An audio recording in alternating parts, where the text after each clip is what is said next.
hati, jiwa. Maka tahun boleh berubah, waktu boleh bergulir, pastikan jiwa kita tetap standby pada sabda Allah yang menjadi cahaya kehidupan. Kenapa? Yesus sendiri pernah mengatakan bahwa dunia akan berlalu, zaman akan berubah, tetapi yang tidak berlalu dan tidak berubah adalah sabda Allah. Dan hari ini di penghujung tahun kita disodorkan dengan sebuah bacaan tentang sabda Allah dari Injil Yohanes. Tuhan bersamamu dan bersama rohmu. Inilah Injil suci menurut Yohanes.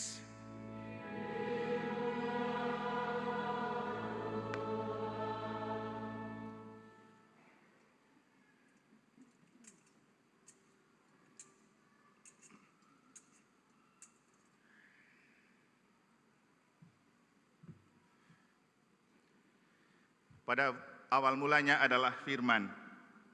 Firman itu bersama-sama dengan Allah. Dan firman itu adalah Allah. Firman itu pada mulanya bersama-sama dengan Allah. Segala sesuatu dijadikan oleh Dia. Dan tanpa Dia tidak ada sesuatu pun yang telah jadi dari segala yang telah dijadikan. Dalam Dia ada hidup. Dan hidup itu adalah terang bagi manusia. Terang itu bercahaya di dalam kegelapan, tetapi kegelapan tidak menguasainya. Datanglah seorang yang diutus Allah, namanya Yohanes. Ia datang sebagai saksi untuk memberi kesaksian tentang terang itu, supaya oleh Dia semua orang menjadi percaya. Ia sendiri bukan terang itu, tetapi ia harus memberi kesaksian tentang terang itu.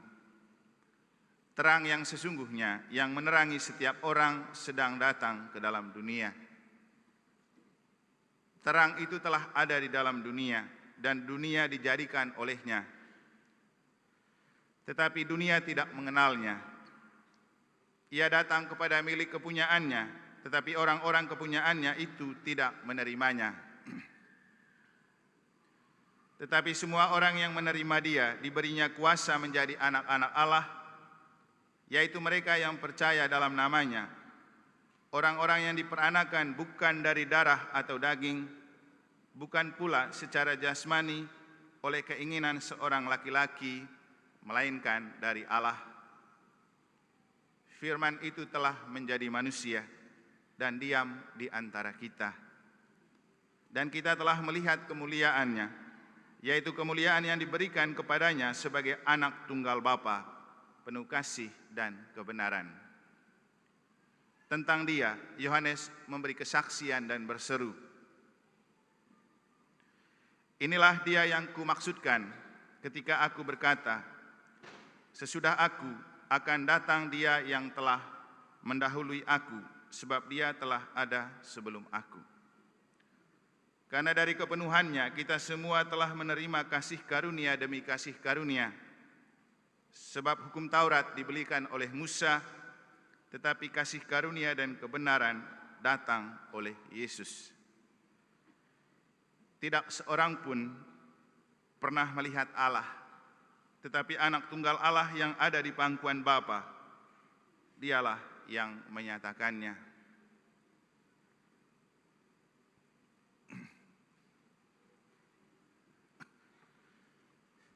Demikianlah sabda Tuhan.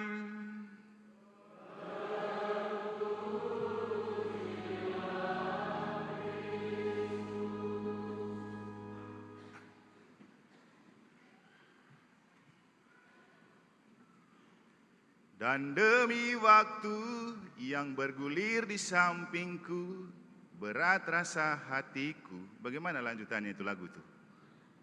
Hah? Tinggalkan dirimu. Bapak Ibu, ada orang yang berat meninggalkan tahun 2024 karena mungkin penuh dengan kenangan manis. Tetapi ada juga yang pingin cepat-cepat meninggalkan tahun 2024 karena mungkin penuh dengan pengalaman-pengalaman suram. Tapi waktu harus terus bergulir. Yang tidak bergulir itu apa? Nah, inilah yang coba saya mau katakan kepada Bapak Ibu berdasarkan terang sabda Allah yang telah kita dengar. Frater, suster, Bapak Ibu, saudara-saudari, adik-adik dan anak-anak sekalian yang saya kasih dalam Tuhan. Waktu akan berubah dan bergulir. Bahkan dunia pun akan berubah-ubah. Sekarang saja kita sudah melewati beberapa generasi dan sekarang kita mau mengakhiri generasi Alpha dan akan ada generasi baru lagi. Nah, di dalam setiap perubahan yang ada, apa yang tidak berubah? Pak Giris, apa yang tidak berubah di dalam semua perubahan yang ada? Orang yang belajar filsafat itu pasti tahu. Yang tidak berubah adalah diri kita, jiwa kita. Siapa yang bisa tahu bahwa jiwa kita berubah? Sama saja. Performance kita memang boleh berubah seiring dengan perubahan zaman, atau yang orang bilang casing boleh saja selalu berubah, tetapi isinya belum tentu selalu berubah. Kemarin itu kami diajak makan ke Suranadi, lalu dibelilah satu durian yang sangat besar. Tanpa sengaja, saya memang tidak suka makan durian, tapi saya suka wanginya dan saya suka pegang durinya. Kenapa? Kalau pegang kulit durian itu enak rasanya di tangan, jadi tangan yang kram itu jadi terbuka gitu. Lalu kemudian saya sedikit memberikan sebuah penjelasan tentang falsafah hidup sesuai dengan durian. Durian memang tampak berduri dan kalau kita pegang menyakitkan, tapi di dalamnya penuh isi yang nikmat. Kita juga bisa menemukan pribadi yang casingnya mungkin tidak bagus, tapi belum tentu isinya tidak bagus. Sebaliknya, kita menemukan pribadi yang tampak bagus dan asik, tetapi belum tentu isinya bagus dan asik. Yang kemudian oleh generasi sekarang disebut dengan generasi stroberi. Sedap dipandang, tapi mudah rapuh dan banyak tidak mengasihkan. Nah, agar hidup itu selalu mengasihkan, maka jangan menggantungkan hidup pada casing, tapi pada mesin kehidupan. Orang bilang hidup itu mencakup apa yang esensi dan eksistensi. Esensi itu hal inti yang tidak dapat dilihat dan dijamah, tetapi eksistensi itu sebuah keberadaan yang bisa dilihat dengan kasat mata. Nah, hidup pribadi kita juga terlihat dari apa yang tampak dari performance, tapi juga yang menentukan adalah kedalaman hati, jiwa. Maka tahun boleh berubah, waktu boleh bergulir, pastikan jiwa kita tetap standby pada sabda Allah yang menjadi cahaya kehidupan. Kenapa? Yesus sendiri pernah mengatakan bahwa dunia akan berlalu, zaman akan berubah, tetapi yang tidak berlalu dan tidak berubah adalah sabda Allah. Dan hari ini di penghujung tahun kita disodorkan dengan sebuah bacaan tentang sabda Allah dari Injil Yohanes bab 1 ayat 1 sampai 18. Pada mulanya adalah firman, firman itu adalah Allah. Ia sudah ada sebelum dunia ini ada. Firman itu adalah cahaya kehidupan. Cahaya itu akan menerangi dunia dan kegelapan tidak bisa menghalaunya. Maka paling penting untuk kita adalah pastikan hidup kita berlandaskan pada sabda Allah. Dunia boleh berubah, waktu boleh berubah, tapi sabda Allah tidak berubah. Coba Anda lihat setiap kali tutup tahun, pasti bacaan Injil ini yang dipakai. Ada beberapa undangan yang masuk di saya di penghujung tahun untuk mereka ajak acara di tempatnya, di kelompoknya, di keluarganya, juga OMK. Saya sih dalam hati berpikir, berat juga untuk saya pergi. Kenapa? Bapak Ibu, kalau main sepak bola, tendangan pertama itu atau kick off itu dimulai di mana? Di pusat tengah lapangan kan? Seluruh hidup saya sebagai imam itu pusatnya ada di gereja. Kick off-nya harus dari gereja. Maka untuk saya mengakhiri dan mengawali tahun kehidupan itu sebagai alfa dan omega harus bermula di pusat gereja. Maka saya tidak akan pergi. Saya harus merayakan tutup tahun dan buka tahun baru di sini. Dan kebiasaan saya akan menutup dan memulai tahun baru dengan bacaan Injil tadi. Kenapa? Dunia pasti akan berubah. Ada banyak pergolakan dan pergulatan yang akan dihadapi di tahun 2025. Tapi ketika sabda Allah menjadi cahaya dan pelita, apapun pergolakan hidup, kita tetap standby dan stay on dalam sabda Allah sebagai cahaya dan pelita kehidupan. Jadi kalau saya sih boleh mengajak Bapak Ibu, mungkin baik Anda merayakan di keluarga dan di kelompok, tapi mungkin jauh lebih baik kita merayakan di gereja, karena ini pusat, jantung kehidupan, keselamatan. Karena kita akan menjalani 365 hari. Dan kick off itu sangat menentukan. Kita memulai dengan cara apa? Kalau kita memulai dan menutup tahun baru dan tahun lama dengan dibingkai oleh cahaya kelahiran Kristus di kandang Natal, pasti cahaya dan sukacita ini akan terus mewarnai hidup kita di setahun ke depan. Tapi kalau kita mulai dengan pesta pora, mungkin juga kemabukan, mungkin juga joget-joget, maka pasti 365 hari ke depan hidup Anda dikendalikan oleh keinginan dan nafsu. Karena Anda memulai dengan itu. Tapi kalau memulai dengan spiritualitas, maka pasti Roh Kudus akan menuntun. Mungkin ada yang ikut Natal MKAG tadi malam ya. Ada sebuah pertanyaan menarik dari pengkhotbah yang apakah Bapak Ibu betul menyimak dan memaknai itu tidak. Ketika dia menyuruh kita untuk pejamkan mata 1 menit ya. Lalu bertanya, apa yang kamu persembahkan kepada Allah karena perayaan Natal? Mungkin ada yang sudah menemukan. Erwin, tadi malam dia ikut. Menemukan apa yang mau dipersembahkan kepada Allah sebagai ungkapan hati karena perayaan Natal? Ada yang menemukan? Saya tadi malam pingin ke depan, mau bersanding dengan itu pendeta, mau memberikan jawaban saya tapi tidak enak. Saya hanya mau memberikan sebuah jawaban yang mungkin pendeta sendiri tidak menduga dan kita semua pasti tidak akan pernah membayangkan. Saya cuma mau bilang hasil penemuan saya ketika diminta apa yang mau dipersembahkan kepada Allah. Jawabannya, saya akan mempersembahkan kekayaan terbesar dalam diri saya yang bagi dunia itu sering tidak diperhatikan. Apa itu? Dosa. Yesus kan datang dan lahir sebagai penebus dosa. Maka yang dibutuhkan itu dosa. Bukan kemewahan, bukan pesta pora, bukan apapun aksesoris yang kita miliki. Kan Yesus lahir sebagai penebus dosa, maka targetnya adalah dosa. Maka yang dipersembahkan adalah dosa. Dan kalau dihitung Bapak Ibu, dari 365 hari di tahun 2024, ada berapa dosa yang kita buat? Ada yang bisa menghitung? Tidak ada, setiap hari kita buat. Makanya saya bilang itu kekayaan terbesar dalam diri kita karena tidak ada hari yang dilewati tanpa berbuat dosa. Maka sebenarnya yang perlu untuk kita lakukan di penghujung tahun seperti ini, nomor 1 adalah bersyukur karena Yesus telah lahir sebagai penebus dosa.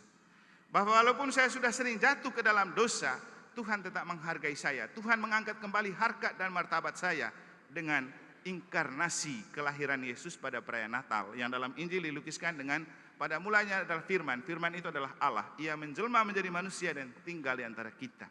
Allah yang suci dan kudus rela menanggalkan kesuciannya untuk mengambil rupa manusia hanya untuk menebus kita dari dosa. Bapak Ibu saudara-saudari, kita akan jatuh ke dalam dosa lagi di tahun 2025. Tapi siapa yang akan mengangkat kita kembali? Ya, Tuhan penebus dosa. Maka jangan pernah meninggalkan Tuhan dalam hidup. Tuhan pasti tidak pernah meninggalkan kita, tapi seringkali kita yang meninggalkan Tuhan oleh karena kesibukan dan rutinitas yang kita lakukan. Oleh karena keasikan kehidupan dan kemajuan yang kita alami. Tuhan seringkali kalah bersaing dengan kenikmatan-kenikmatan yang kita hadapi dan kita alami dari yang diberikan oleh dunia. Tapi sejauh mana itu akan memberikan kita kebahagiaan? Sejauh mana? Kita kan hidup untuk bahagia. Tapi apakah kehebatan, kemajuan yang dimiliki oleh dunia membuat kita bahagia? Justru yang terjadi, banyak orang yang tidak tenang dan tidak bahagia karena kemajuan. Tapi kalau kita mau bahagia, satu saja kuncinya, buka hatimu di hadapan Tuhan. Biarkan Tuhan masuk di hatimu. Biarkan Tuhan menjadi pedoman dan cahaya hidupmu. Mahatma Gandhi, seorang yang bukan pengikut Kristus, tapi ia sangat suka dengan sabda bahagia yang disampaikan oleh Yesus. Kenapa? Itulah kehausan terbesar manusia, bahagia. Di awal tahun 2024 akan ada banyak orang yang mengucapkan Happy New Year. Tapi apakah dia betul bahagia? Bisa jadi dalam keadaan ngantuk karena sudah malam tutup tahun, dia tetap mengucapkan Happy New Year. Tapi dalam keadaan ngantuk. Apa artinya happy? Happy itu kan sukacita, kebahagiaan. Tapi itu bisa diungkapkan bahkan oleh orang yang sedang mabuk sekalipun. Dengan ini mau dikatakan kepada kita Bapak Ibu, seperti yang saya katakan di hari Sabtu. Kalau Anda mau bahagia, bawa diri dan keluargamu ke gereja. Bawa dan dirimu ke hadapan Tuhan. Karena di sanalah kebahagiaan itu ada. Dalam sabda Allah, dalam komuni yang kita terima. Itu adalah sumber-sumber kebahagiaan. Bapak Ibu, sebelum kita betul-betul menutupi lembaran kehidupan di tahun 2024, mari kita diam sejenak, hening sejenak. Coba saja berpikir tentang ada berapa kesuksesan yang telah Tuhan berikan kepada saya di tahun 2024.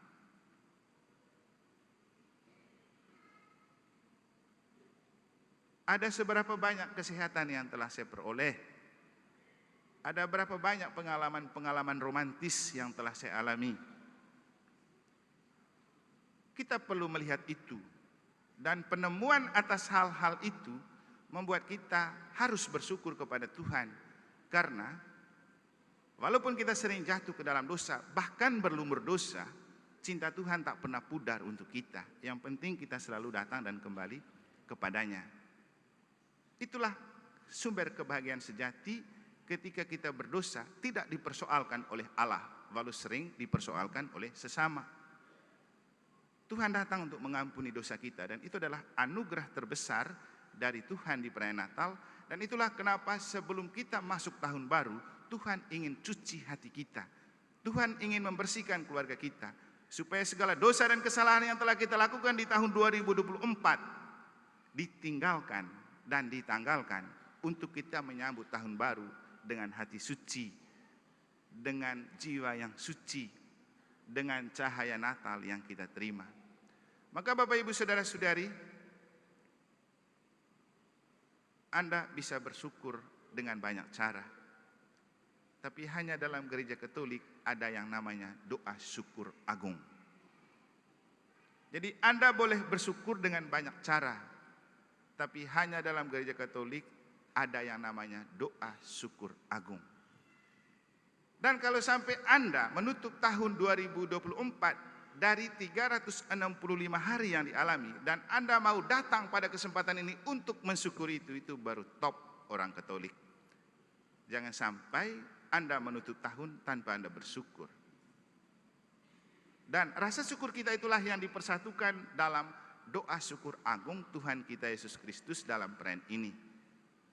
Dan semoga kita tetap terus disadarkan bahwa hidup itu anugerah. Hidup itu bukan pemberian manusia. Hidup itu anugerah Allah. Tadi saya ngobrol sedikit dengan Pak Kanis Umbu di situ bersama Frater. Pas kita cek-cek sound system kan mau karaoke nih malam sambil tunggu jam 12. Saya bilang, Pak Umbu, mana yang kau pilih? Hidup dulu atau ekonomi dulu dalam hidup? Dia bilang, ekonomi dulu Romo. Saya bilang, kenapa begitu? Ya, kalau orang tidak bisa makan, orang tidak bisa hidup. Sekarang begini saya tanya kamu. Kamu lahir dulu atau berpikir tentang ekonomi dulu? Lahir dulu Romo. Iya. Entah ekonomi cukup atau tidak cukup, kalau Tuhan mau melahirkan kita, kita dilahirkan. Dulu, orang tua zaman dahulu tidak pernah berpikir tentang kecukupan ekonomi untuk melahirkan anak. Sekarang baru ada. Kenapa? Mereka percaya hidup itu anugerah Tuhan. Mungkin ini kata kunci Bapak Ibu. Menyadari hidup sebagai anugerah Tuhan, bukan pemberian dunia. Maka jangan pernah menjalani hidup dengan kekuatan dunia. Jalani hidup dengan kesadaran bahwa untung Tuhan menganugerahkan hidup itu kepada kita. Dan karena itu marilah di hadapan Tuhan kita membawa seluruh kehidupan dan apapun yang telah kita alami di tahun 2024. Dalam suka dan duka, untung dan malang, sehat dan sakit. Apapun kenyataan hidup yang kita alami, kita tetap perlu selalu bersyukur dan satukan rasa syukur ini dalam perayaan tutup tahun ini. Selanjutnya, kita perlu membuka lembaran baru tahun 2025 dalam cahaya ilahi. Maka Bapak Ibu, kalau tidak sempat ke sini, Anda sempatkan diri sebelum jam 12, baca lagi ini Injil penutup tahun. Yohanes 1:18. Kita membaca kitab suci tidak perlu untuk kita mengerti. Karena yang paling penting dari membaca kitab suci, kita membiarkan Allah berbicara dalam roh. Kekuatan roh itulah yang paling penting di balik kata-kata yang kita baca dalam kitab suci. Karena kitab suci namanya saja kitab suci, sabda Allah. Mari kita menyambut tahun 2025 dengan terang sabda Allah. Dan ini yang penting, jangan sampai Anda tidak ikut misa tahun baru. Karena yang paling penting di balik misa tahun baru adalah Hari Raya Maria Bunda Allah. Kenapa Tuhan memberikan Maria di hari pertama untuk kita di tahun baru? Kita akan renungkan dalam perayaan besok. Selamat menutup tahun 2024. Selamat tinggal 2024. Mari menyambut 2025 dalam kesadaran Tuhan adalah pemberi dan pemilik kehidupan kita. Semoga Tuhan memberkati.